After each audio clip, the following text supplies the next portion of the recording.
If you've been feeling the pull to take your teaching outdoors this spring, I want to invite you to join us for our Exploring Nature in Spring Masterclass. This 4-week course is part of our seasonal masterclass bundle inside the Outdoor Classrooms Teacher Certification Program. And the best part? When you enroll, you receive all 4 seasonal courses, spring, summer, autumn, and winter, for one price. Exploring Nature in Spring is the second step in the certification journey, helping educators deepen their observation skills, follow children's curiosity, and bring the vibrant energy of spring into their outdoor classrooms. This course and all of our courses have a live component to each of them. So this course opens virtually on April 1st, and our first live session, because it's 4 weeks, we'll have 4 live sessions. Our first live session begins April 9th. And if you're new to the program, don't worry. We'll guide you with a special orientation for new students so you can start with confidence. If you're ready to grow your outdoor teaching practice and experience the seasons as your curriculum, you can learn more and join us through the link in the show notes. Come join us. See you soon. If you are a teacher, parent, administrator, student, and/or anyone who loves reconnecting children with nature, and you want to figure out how to cultivate learning gardens and nature-based curriculum, then this is the podcast, the Outdoor Classrooms Podcast. My name is Victoria Hackett. I am the founder of Outdoor-Classrooms.com and the Secret Gardens Nature Classes. I love witnessing the magic that happens when children are playfully learning outdoors.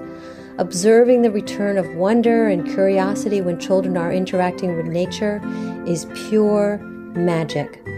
This is the podcast that is going to help you capture children's interest and give you not only inspiration, but some real life strategies that are going to help you figure out how to use the outdoor space, your outdoor space, as a teaching tool, so you can enlighten the playful learning experience for young children. Welcome to our Outdoor Classrooms community. Hello, and welcome to the Outdoor Classrooms podcast. Today, I'm thrilled to share an update on my upcoming book, Outdoor Classrooms Unlocked, the 5 phases of confident outdoor teaching across 4 types of teaching gardens. So I just want to tell you, I guess, a little bit of backstory in terms of how this book came to an evolutionary stage. I created the 5 phases of teaching outdoors through our boot camp, and that's where we really dig in deep.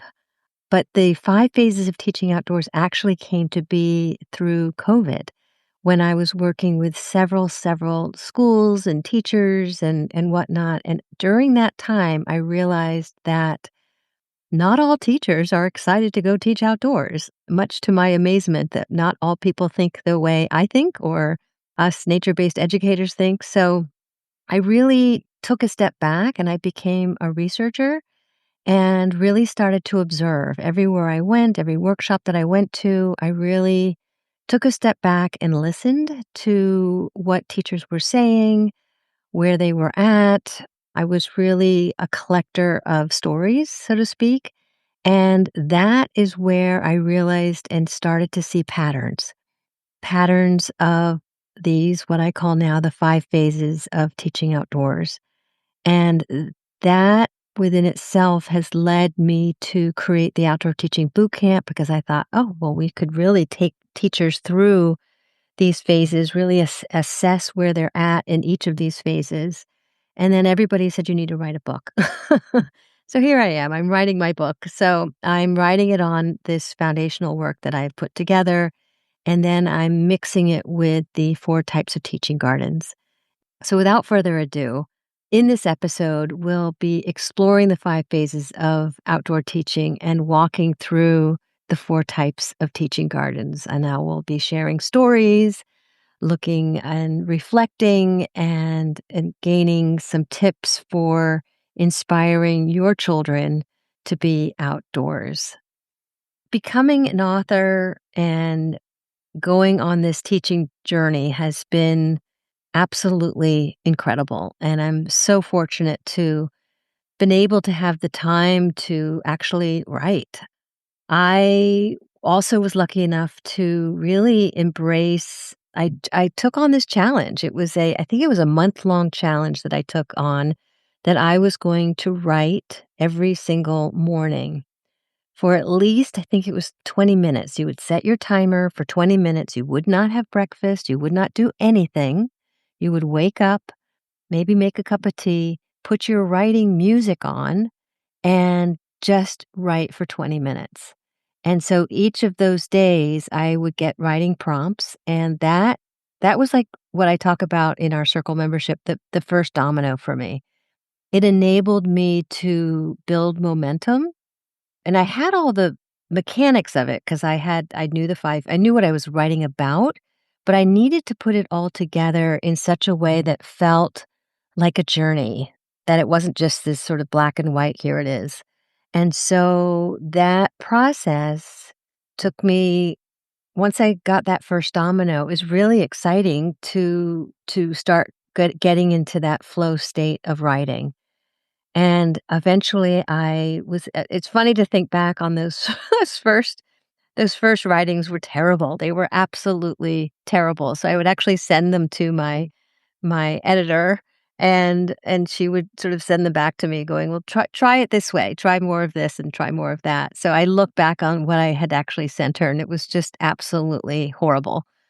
Then I actually got to the point that I was like, "Wow, I think I'm actually ready to have some other readers look at what I've got here." And that was so interesting because I had people from all different walks of life that were looking at it, so that was kind of fun. And now I'm in this cover design process phase where we're really looking at, if you look at a cover of a book, what is it about that cover that's gonna make you wanna open the book and actually read it? So, what the 4 types of teaching gardens represent is it goes into that teaching philosophy. So, linking the 5 phases of teaching outdoors with the 4 types of teaching gardens is this beautiful marriage, so to speak, with the outdoor classroom. And that's sort of what this book does. And it shares lots and lots of wonderful stories along the way. And the way it's sort of set up is that you are actually walking through a garden gate and you are feeling like you're going on a journey. And I'm your tour guide. And it's really fun. It's playful, it's fun, you get sort of stops along the way. I've actually incorporated different podcast episodes where if you wanted to take a pause, they're called podcast pathways. So you can actually dig deeper along the way. So the book isn't necessarily meant to read straight through. I mean, you certainly can, but it's you can pick and choose wherever you are at to really dig deeper, and it's not a book that you just complete and put on the shelf and you're done. It's a book that my hope is that folks will really revisit, recalculate, because we're always the outdoor classroom is never completely done. It's never something that is a complete, "Okay, now we're gonna frame it and it's complete." It's an evolutionary process. And so the space is evolutionary, our practices are evolutionary, and we as educators is evolutionary as well. So with that, I wanna introduce the 5 phases of teaching outdoors. If you have not been around this community, just wanted to let you know the framework that we're working with. So we start with phase 1, which is the infrastructure, and that's the planning and the creating of your outdoor learning spaces. And then we move into just physically getting outdoors. I really found in my research that teachers, they were nervous about opening the door and actually taking their children outdoors. So, how can we prepare students and ourselves for making that step outdoors? And for others, that will be like a no brainer. Yeah, we're already doing this. But what I also want you to think is if that is you and you are a seasoned nature based educator, to really look at these 5 phases also as an opportunity to up level where you're at. That's what I mean in terms of we're never really finished, that we can always dig a little bit deeper This book is so great because no matter if you're just first starting out or you are seasoned, it can work for everyone. So, phase three is teaching and learning outdoors. And that's where once we get outdoors, we want to stay outdoors as long as we possibly can. So, we need those strategies, we need engagement, we need adaptation. And then we move into kind of once we get those first three phases down tight, then we move into weather. And this is where I really feel like educators and students in the whole class kind of takes a turn. And once they've mastered weather, it really embracing those challenges and the opportunities from all of the elements, whether it be heat and wind and cold and snow, whatever it is, that the mindset has shifted to thinking, of course, I have my gear, I know what to do, and here we go. And so everything is set and ready to go. When you graduate from phase four, the weather phase, then we move into sustainability, and which is phase five. And sustainability is really maintaining these practices long term and nurturing that curiosity. Sustainability kind of weaves throughout all of the five phases. There's two veins to it. There's sustainability, teaching sustainability practices and incorporating that into your programming, like recycling, reusing, and all of that good stuff. And then the second vein is that we are actually sustaining the program that we're creating. So we're creating a live outdoor classroom. How can we make sure that it lives on for years and years and years to come? So just as in the garden, there's pathways, there's rest stops, and there's opportunities to dig deeper. And that is the essence of the format of Outdoor Classrooms Unlocked.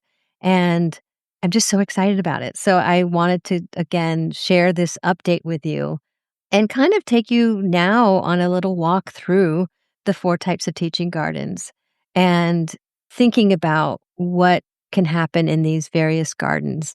So we have, again, the gardens that feed, and there's just so many wonderful things that can be happening in that garden.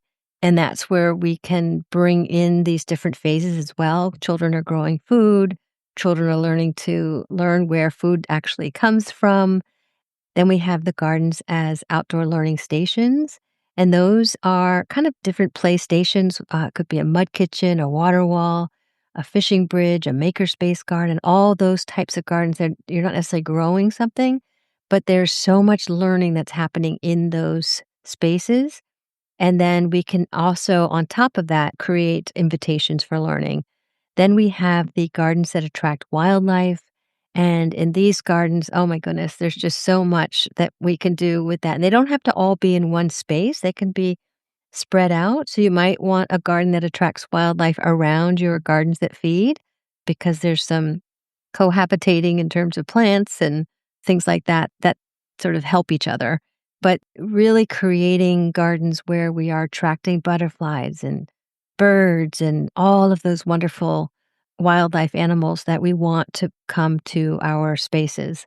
And then finally, we have gardens for art and beauty. And that garden is kind of twofold. It can be also statues and wind chimes and things that create art in your outdoor space. It could be an art garden where it's a designated space where children create and make art out of nature-based materials. It can also be a space where you are planting for art and beauty. So there is intentional planting with colors. You can have a rainbow garden. There's also, I could go on and on and on, but those are the four different types of gardens. And just in the book, we unlock these gardens and we kind of walk through them in far more depth than I am right now. So this Outdoor Classrooms Unlocked book really takes a deep dive into the five phases of teaching outdoors. And again, there are key principles, there are stories and examples from teaching. I talk a little bit about creating an ice cream sundae as a metaphor. And again, as I said before, the podcast pathways, which I'm super excited about. So, and these are recommended resources, books, and activities for further exploration. that are happening on the podcast. So if you really want, you see something that you're super excited about, and then there might be a tag that says, oh, you want to go listen to this podcast. So you can take a break or go on a walk and actually dig deeper into that particular topic with an expert that I've interviewed on the podcast, the Outdoor Classrooms podcast. So it's just an exciting journey. And I really want to invite you as an educator, as a parent, as a leader in your community to ask yourself which phase resonates with you the most. Is it the phase one, the infrastructure and creating that phase? We talk a little bit about the outdoor space being a stage and you being the stage manager. So, just which one also looks like the next garden that you want to explore, or which gardens are the ones that your children are exploring. And we talk about that. So, where do we start? Like, we want to create an outdoor classroom, but where the heck do we start? Or where do we start if we want to up level?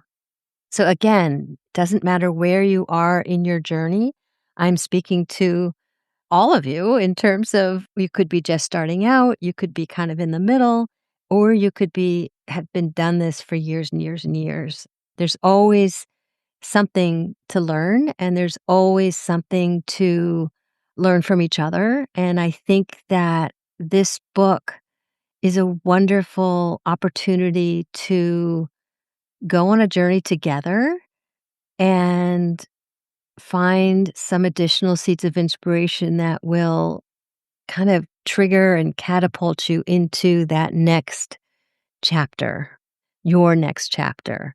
So, my lessons learned and advice is just in terms of writing.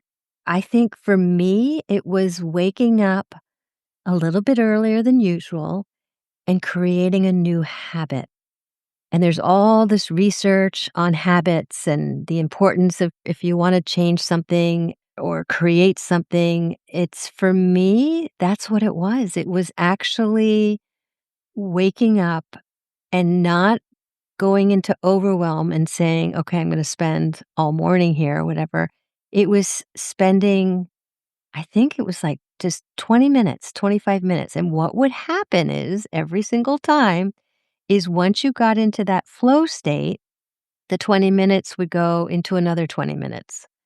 And then that 20 minutes would go into another 20 minutes. And before you knew it, you've been writing all morning without even knowing it.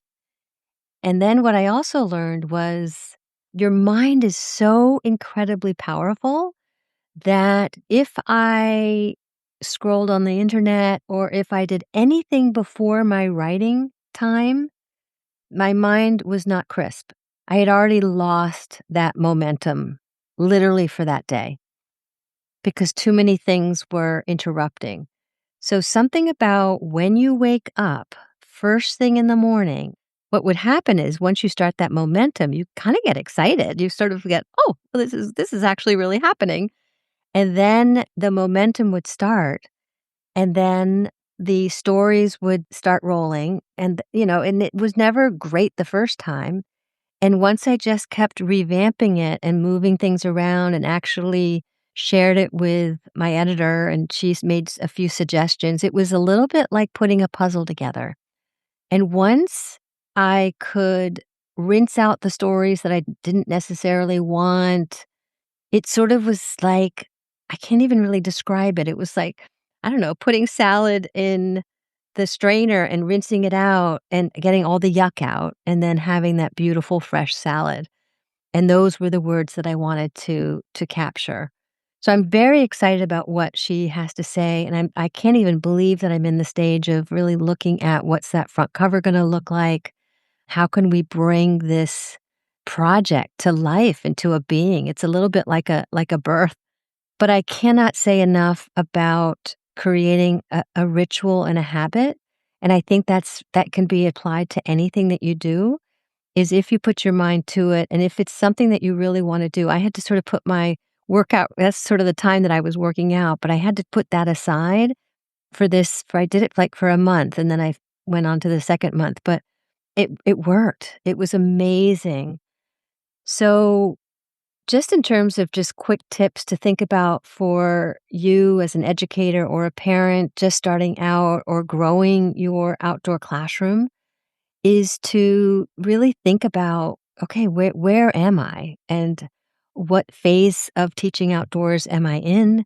This book will really give you a step-by-step process in terms of how to rethink and re-look at your outdoor spaces and not have you feel so alone. And that's another big message in the book is that you don't have to go it alone. There's we have a beautiful community here called the Circle community here at Outdoor Classrooms, which is just amazing. But even if looking and feeling and finding connection in communities in your own community. So whether you come join us in the Circle or find your own community, you don't have to go it alone.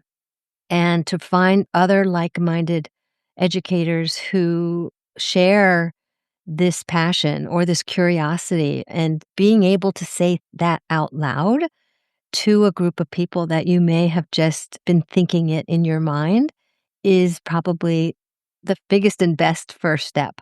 Again, doesn't matter where you are. It could be you want to embark on a larger project.